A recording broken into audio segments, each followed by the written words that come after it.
Okay, so this is a problem that we did that's a modified Atwoods machine, and it involves a mass on a ramp.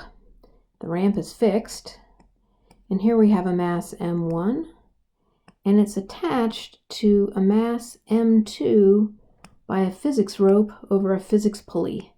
So both the pulley and the rope are massless. The physics rope just transmits a force, and the pulley changes its direction. And we were told that it's frictionless. And so the question is, does it accelerate? And what's the tension in the rope? Okay, so regardless of the question, we're going to start this problem the way we start all these problems, which is with free body diagrams.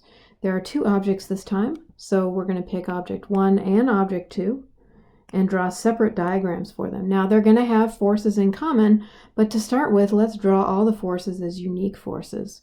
And so both of them have gravity, m1 times g, and m2 times g. M1 has the normal force, and a tension force.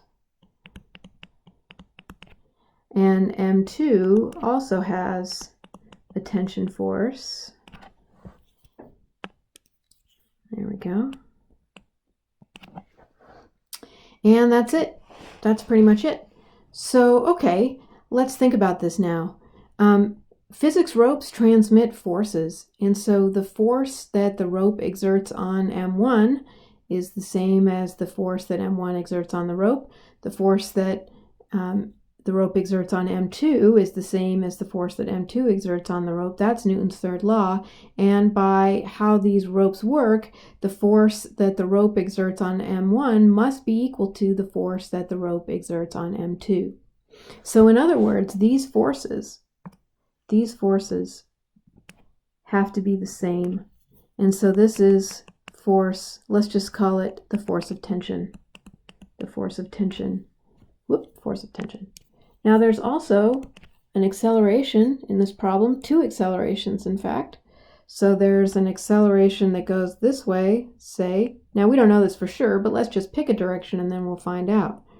So this is acceleration 1. And if M1 goes up the ramp, then M2, the hanging mass, has to go downward. For really similar reasons, that this is a physics rope and the rope doesn't like bunch up or stretch or anything like that, these accelerations have to be the same. So let's just call these accelerations A. And if you get them going in the wrong direction, you're going to get some funny results. You're going to get some sign errors that will have things go to 0 and infinity and all that kind of stuff. So let's do it with these and then talk about it at the end, what happens with different signs. Okay, then the next step is to choose axes. And I'm going to choose different axes because these are two different free body diagrams. There's no reason why I can't do that. I'm going to pick a straight up and down for the one on the right and an angled one for the one on the left. And now, I almost forgot, this is an angle theta. That means that I'm going to have to take the gravity vector and separate into components. So right off the bat, I'm going to define these angles, and so this angle here is theta. Okay, now that I've done that, that means that for the one on the left, I'm going to have two equations, and the one on the right, I'm really going to only have one because nothing's happening in the x direction. But once again, I'm just going to do the sum of the forces in the x direction and the sum of the forces in the y direction. And in this case, the sum of the forces in the y direction. Okay, the sum of the forces in the x direction, let's see, what do we have here? So in the x direction, we have the force of tension minus m1g sine theta. And in the y direction, I'm going to have the force of tension. In the y direction, I'm going to have the normal force. There we go. Force normal. I'll call it 1, although there only was 1, but that's okay. It then is minus, so in the y direction, it's going to be m1g cosine theta. Over on the right-hand side here, I have the force of tension the force, of tension, and minus m2g. Finally then, I have the sum of the forces, so I'm going to set it equal to ma. The a is only going in the x direction for the one on the left, and that's really why I like these axes. And on the one on the right, the acceleration's going in the negative direction. So it's m1a and negative m2a. And the reason why I do that, again, is that every time I put in a letter, it has to mean the same thing if I'm using the same letter. Just like G always means the same thing if I'm using the same letter. And in the y direction, it's 0. Okay, so this is where the physics ends, actually. I mean, this is it. This is the physics. Of course, we're going to keep going here, and we're going to keep going by just solving the system of equations. So let's see. Let's start here. Let's start with, let's take this top equation and solve for the tension. So the force of tension is m1a plus m1g sine theta. And then I'm going to take that force of tension and plug it into the second equation, which gives me, so the force of tension, m1a plus m1g sine theta minus m2g is negative m2a. Now, if I'm going to solve for the acceleration, I have to group like terms, so I'm going to get m1a plus m2a. And on the other side of the equation, I have m2g minus m1g sine theta. So I can finally solve for a here, and I get a is m2 minus m1 sine theta. I'm just grouping like terms here, divided by m1 plus m2.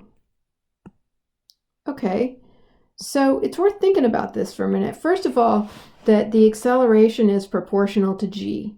That makes sense, right? The acceleration is proportional to g. And in fact, if m1 is equal to 0, let's do some checks. So we check. If m1 is equal to 0, then the acceleration is equal to g. Well, I think that makes sense, actually, because what that means is that if I take out the first mass, the second mass just falls in free fall, attached to a frictionless rope. Or sorry, massless rope. Okay, so that makes sense. What if sine theta is equal to 0? In other words, what if theta is 0? So maybe that's the better thing. If theta equals 0, then sine theta equals 0, and then we're left with the acceleration is just m2 all over m1 plus m2 times g. I think that makes sense too, because there's a force pulling on m2, but the inertia that's keeping it from moving is equal to the sum of both masses. Likewise, if theta is 90 degrees, so that's basically then straight up and down. This, by the way, is the traditional form of Atwoods machine. And where it's just two masses attached to a pulley. And then, in that case, then it's just sine theta is 1, so we have m2 minus m1 all over m1 plus m2 times g. And in that specific case, if m2 is equal to m1, then a is equal to g. So if you're doing a problem and you're getting different answers, you're getting that if m1 is equal to m2, then the acceleration is infinite, that's an indication that you have made an error with your signs, S-I-G-N, sign, plus or minus. So that's a chance to go back and check your free body diagram. Now, finally, then the tension, the force of tension, what's the force of tension here? And so we can solve this equation for the force of tension that doesn't use the acceleration. So let's just use this top equation again, right? Let's just use this top equation, and now we have m1 times m2 minus m1 sine theta all over m1 plus m2 times g. That's the acceleration plus m1 g sine theta. Now maybe that looks complicated, but that's the answer.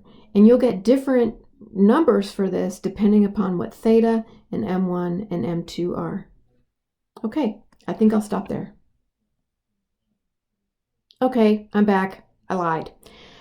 So I was looking at this and I thought, you know what, I'm going to simplify that. And fractions make me nervous, so I always want to put things over a common denominator, and I'm kind of playing around with it, and I realize as I multiply this out, and things are starting to cancel here. Things are starting to cancel. So I'm left with, so this, the m1 squared, so g, so you can sort of see what I've done so far, and that's I brought you with me back because I'm realizing, hey, this is getting good.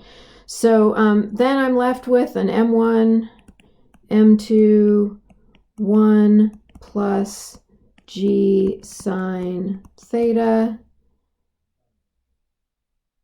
Nope, that can't be right. Oh yeah, m1, 2, sorry. So there's a g here. I missed the g. m1, m2, and a g. There we go. And then an m1 squared g. Yep, that's good. That's good. Yep. So this is 1 plus sine theta, 1 plus sine theta times g divided by m1 plus m2. Okay, so this is actually a little simpler, and I think this makes sense actually, because I think what it tells you is that, again, you have this m1, m2 in the denominator that is resisting the motion, but that the tension depends on both the masses, which I think makes sense. So you can make it a little bit simpler. And then, of course, the other thing you can do is come up here and actually check. Does that make sense? We had the tension, force of tension was also up at the top here, right? The force of tension was also at the top. So on the right, so we have the force of tension is equal to, let's see, m2 times g minus a. And you can check down here by putting in a value for a that you get the same thing. So you can check to make sure that that's true as well. So, okay. More algebra, just some fun. Now I think I'll stop.